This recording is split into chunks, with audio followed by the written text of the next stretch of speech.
युती झाली तर संपूर्ण जिल्ह्यात, अन्यथा कुठेच नाही. संजय गायकवाड. बुलढाणा मतदारसंघात भाजप आणि शिवसेनेत कलह. आगामी स्थानिक स्वराज्य संस्थांच्या निवडणुकीच्या अनुषंगाने बुलढाणामध्ये महायुतीमध्ये असलेल्या भाजप आणि शिवसेनेमध्ये कलह निर्माण झाल्याचं गेल्या काही दिवसांपासून दिसून येत आहे. प्रत्यक्ष शाब्दिक वॉर होत नसले तरी भाजपाचे जिल्हाध्यक्ष विजयराज शिंदे आणि आमदार संजय गायकवाड यांच्यामध्ये युतीवरून मतभेद निर्माण झाले आहेत.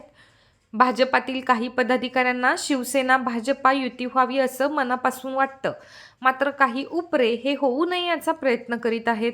युती झाली तर ती संपूर्ण जिल्ह्यात होईल, अन्यथा कुठेच होणार नाही असं आज आमदार संजय गायकवाड यांनी ठणकावून सांगितलंय. त्यामुळे आता येत्या काळात महायुतीमध्ये काय घडामोडी घडतात हे पाहण्याची सर्वांनाच उत्सुकता लागली आहे. आज पत्रकार परिषदेदरम्यान आमदार संजय गायकवाड यांनी काय इतिहास मांडला आणि तो कशा पद्धतीने भाजपच्या काही पदाधिकाऱ्यांकडून राजकारण केलं जात आहे या संदर्भात विधाने केली आहेत, पाहूयात. आमचं हेच म्हणणं आहे की ओरिजिनल भाजपच्या लोकांनी, जो भाजपचा प्रामाणिक मतदार आहे, जो युती सोबत आहे, त्यांनी या सगळ्या लोकांना सांगितलं पाहिजे की ही नैसर्गिक युती राहिली पाहिजे.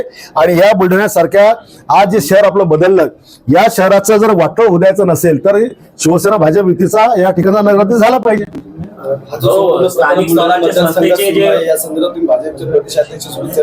मी बावनकुळे साहेबांशी माझ्या ऑफिसमध्ये चर्चा केली.